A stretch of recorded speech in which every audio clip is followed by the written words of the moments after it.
Subjek Sains Koordinasi Badan. Koordinasi ialah keupayaan seseorang untuk mengawal pergerakannya dengan sempurna.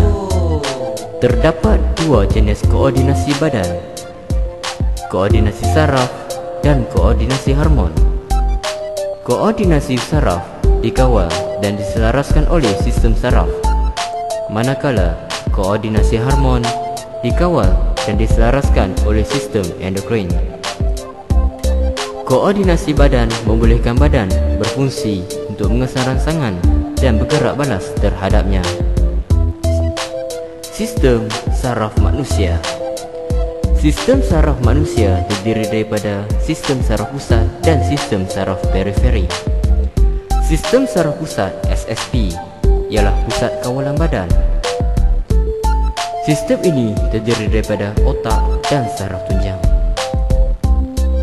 Bagi otak, ia mengawal kebanyakan aktiviti badan.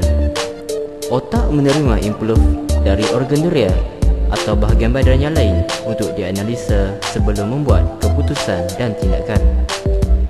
Otak dilitupi dan dilindungi oleh kranium atau tengkorak. Saraf tunjang ialah satu berbenang panjang tisu saraf yang menganjur turun dari otak. Saraf tunjang dibendung dan dilindungi oleh turus tulang belakang. Saraf tunjang mengangkut impuls saraf masuk dan keluar dari otak. Sebahagian impuls saraf dikendalikan dalam sistem tunjang. Info terkini. Impuls saraf merupakan utusan elektrik yang bergerak pantas melalui saraf. Bagi sistem saraf periferi, sistem saraf periferi terdiri daripada 31 pasang saraf spina yang bersambungan dengan saraf tunjang dan 12 pasang saraf kranium yang bersambungan dengan otak. Unit asas saraf yang berfungsi ialah neuron. Fungsinya ialah mengangkut impuls saraf. Bahagian neuron dan fungsinya. Bagi badan sel, fungsinya ialah mengawal neuron, manakala dendrit mengangkut impuls saraf dari neuron lain ke sel badan. Dendron mengawal impuls saraf masuk ke badan sel, manakala akson mengangkut impuls saraf keluar dari badan sel. Bagi salut mielin, ia bertindak sebagai penebat elektrik dan mencepatkan pengangkutan impuls saraf. Terdapat 3 jenis neuron, iaitu neuron deria, neuron perantaraan dan neuron motor. Neuron deria mempunyai dendron yang panjang dan akson yang pendek. Badan sel berada di tengah-tengah neuron. Neuron ini mengangkut impuls saraf dari organ deria ke sistem saraf pusat. Neuron perantaraan. Badan sel berada di hujung neuron. Neuron ini membentuk hubungan sinaps dengan neuron-neuron yang lain.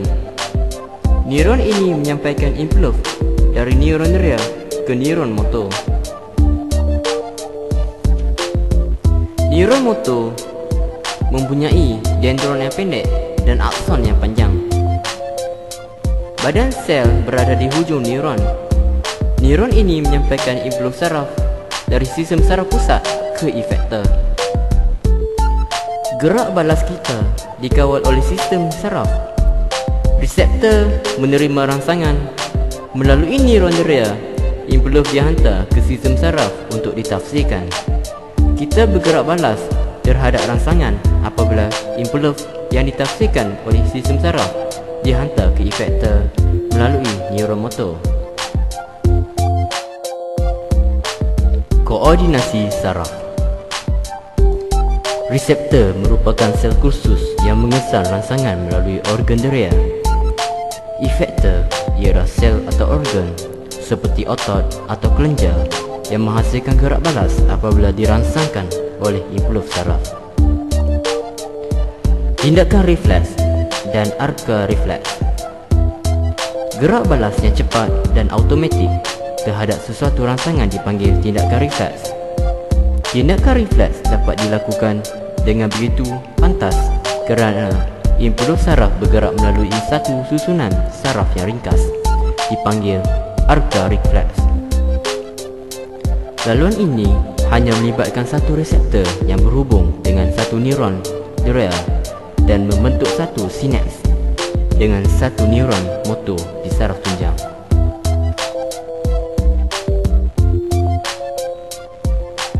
Satu contoh tindakan refleks ialah refleks tindakan lutut. Tindakan refleks boleh melindungi kita dalam keadaan kecemasan. Satu contoh tindakan refleks ialah penarikan tangan daripada rangsangan yang menyakitkan seperti api. Reseptor renggang.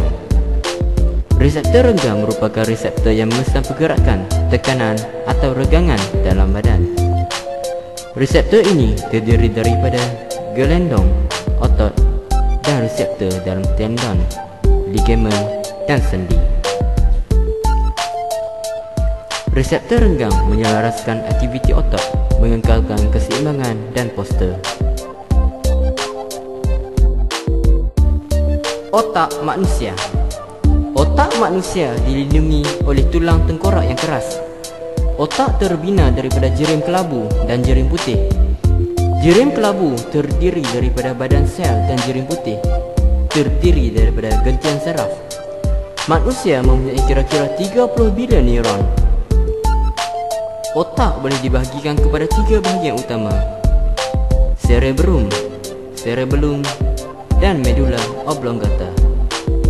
Cerebrum merupakan kawasan terbesar otak, mengandungi banyak lipatan yang dalam.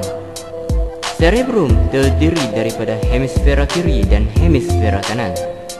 Lapisan luarnya dipanggil konteks cerebrum yang mengandungi kesemua kawasan deria, perhubungan dan motor yang penting. Cerebrum mengawal kebanyakan aktiviti fizikal seperti bercakap, berfikir, mengingat dan perasaan. Cerebellum terletak di atas medulla oblongata dan sebahagiannya di bawah cerebrum. Cerebrum mengawal aktiviti otot dan mengekalkan keseimbangan badan dan postur. Medulla oblongata menghubungkan otak dengan saraf tunjang. Medulla oblongata mengawal banyak proses yang tidak disedari seperti penetapan tekanan darah, suhu badan, pernafasan dan denyutan jantung. Ia juga mengandungi pusat refleks untuk menelan bersin, pengeluaran air liur, sedu, muntah dan batuk. Tindakan terkawal merupakan tindakan hasil aktiviti yang disedari oleh otak seperti menulis, berfikir, bercakap dan menari. Impuls yang menghasilkan tindakan terkawal berasal dari cerebrum dan dihantar ke otak melalui sel-sel saraf.